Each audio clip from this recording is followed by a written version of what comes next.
Φίλες και φίλοι μου, σας χαιρετώ και σας καλωσορίζω και πάλι στο κανάλι μας.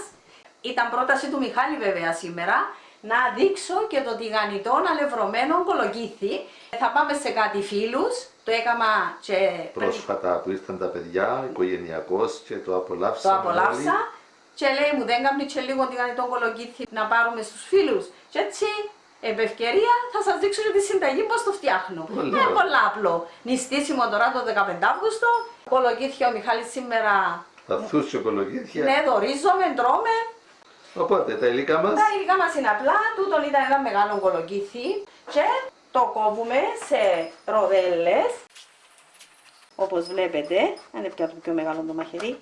Περίπου 1-2 μιλίμετρα πάχος. Ναι, λεπτά. Όμως φίλες μου, βλέπεις το νερό που βγάλει το κολοκύθι μου. Δεν θα το τηγανίσω όπως είναι. Θα σας δείξω την προεργασία, διότι ετοιμάστηκα χωρίς να το ξέρω ότι θα βγάλω συνταγή. Και ο Μιχάλης λέει μου να το δείξω άντε θα σας το δείξω σε εσάς.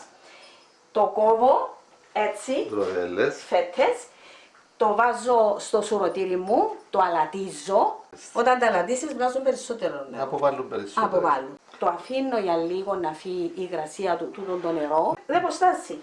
90% είναι νερό. Ναι.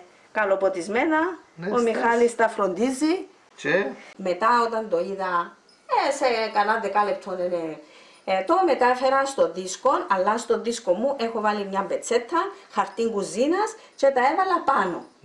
Πάλι χαρτί τα κουζίνας. σκέπασες με χαρτί κουζίνας πάλι. Ναι, και πάλι χαρτί κουζίνας και έκανα τα διάφορες τρώσεις και από πάνω ξανάβαλα ακόμα μια πετσέτα να μου στεχνώσω. Έχει 2 ώρες περίπου που τα έχω ετοιμασμένα για να τα τηγανίσω. Επίσης έχω και αλεύρι, ό,τι αλεύρι έχουμε σπίτι μας. Μπορούμε να το χρησιμοποιήσουμε γιατί είναι και κέικ που να κάνουμε. Απλώς θα τα αλευρώσουμε, όπως αλευρώνουμε και το ψάρι και θα τα τηγανίσουμε. Εν καλά να τα κόφουμε ομοιόμορφα. Ναι. Το αλευρώνω έτσι, είδες το ότι δεν βρέχεται ούτε το αλεύρι μου. Ναι. Έχασε τα υγρά. Έχασε τα υγρά του και καλύτερα, διότι άμα μου βραχίζει το αλεύρι, δεν θα μπορώ να κάνω σωστά τη δουλειά μου. Ναι. Θα τα αλευρώσεις ομάδες και θα τα Ναι. τηγανίσεις. Θα βάλω ακόμα λίγο αλάτι. Μέσα στο λάδι. Ναι. Κάνε ένα κουταλάκι του γλυκού. Να ρίξω έτσι απλώς λίγο αλάτι. Εν τω μεταξύ μπορούμε και μπορεί να τα τελειώσουμε να τους βάλουμε λίγο αλάτι. Αν θέλουμε. Αν θα θέλουμε. δοκιμάσουμε. Ακριβώς. Αν χρειάζεται μπορούμε και από πάνω. Όπως και ρίγανη.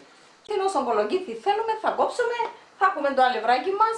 Μπορούμε και από πάνω να τους βάλουμε και ρίγανη και ό,τι άλλο αρωματικό μας αρέσει. Ωραία. Πάμε να τηγανίσουμε. Πάμε να τηγανίσουμε.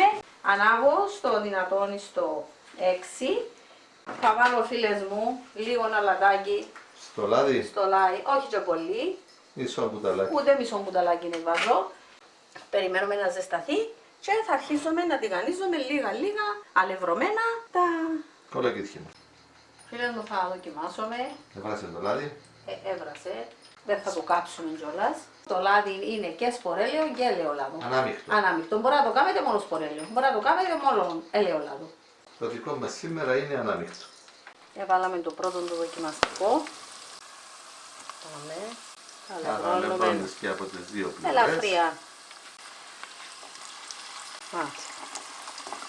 Και να μπορούμε να τα ελέγχουμε κιόλας, Μιχάλη. Θα έχει γυρίσει και από την άλλη πλευρά και τα κολοκύθια που είναι λίγο πιο μεγάλα, τα πράσινα κολοκύθια που είναι πιο μεγάλα είναι και πιο γλυκιά. Βέβαια, διότι σιγά σιγά πάνε να γίνουν κολοκύθες κόκκινες. Οριμάζουν και αποκτούν περισσότερη γλύκα. Έχω κολοκοτές συνταγή φίλες μου με κόκκινο κολοκύθι. Έχω κολοκυθόπιτα. Στηρίζουν βέβαια από την άλλη. Να πάρουμε το χρώμα και θα έχουμε έναν ωραίο τεσσεράκι. Άλλη. Φίλες μου, έχω κινήσαση, γιατί πήρα τη θερμοκρασία μου το λάδι, μπορεί να το πάρω και στο 5 περίπου. Θα μιλήσω στο ελαφρά. Ελαφρά.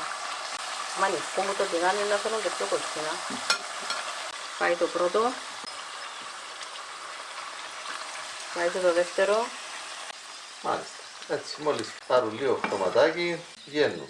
Βγαίνουν στο πρώτο το πιάτο. Και ρίχνουμε άλλα. Περιμένουμε έτσι Έβρασε. λίγο. Έβρασε βέβαια, αλλά μέχρι να το αλευρώσουμε θα πάρει τη θερμοκρασία που θέλουμε το τηγάνι μας. Και φίλοι μου, εν ώρα που να βάλω και τον Μιχάλη τα υπόλοιπα να τα διανύσει. Το τηγάνι είναι ειδικός. Ψάρι, πατατούλες, αυκά. Τώρα και το κολοκύθι είναι η ειδικότητα του σε τούτα. Έτσι, θα του στερήσω την ωραία. Μάνα μου. Όχι, έλα, είναι ζέστη. Ευκαιρία να δούμε και εσένα τις τέχνες σου. Να μεταφέρεις τα σε 2 ώρες γανούλε. Βέβαια. Αφήνουμε τα να στραγγίξουν. Είναι το ωραίο χρώμα. Είναι τι ωραία που ανεβρώνονται, χωρίς να μου βρέχουν το Αλεύρες αλεύρι. σου. Τηγανίζονται και τα τελευταία.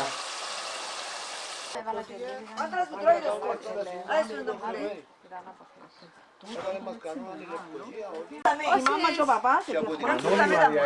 Ναι, εύχομαι για μένα ανώνυμο. Δεν μπορούν να το διακοπήσει. Και ότι δεν είχε υπόθεση. Και ότι ψέματα που είπε για τον άνθρωπο τούτο. Για μένα Δεν είναι έπιασε εσύ. θα πεις γιαγιά. Όχι ρε. Θα πεις στο ξενοδοχείο. Να αφήνεις όπως κοντά μου να δίνετε. Θα κάνουμε και αλλαγή. Θα σου καταγγείλω έκανα. Έκρουσαν τον καμιά από την Πας ένα αρτεμισία.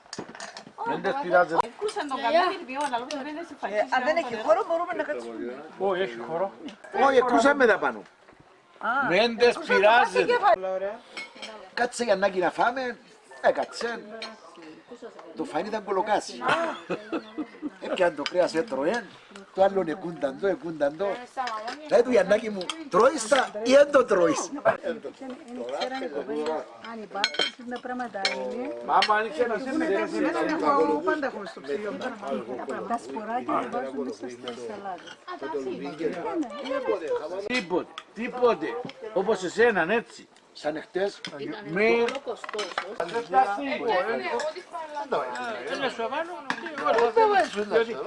Φίλοι και φίλες, φτιάξτε αυτόν το υπέροχο μεζεδάκι.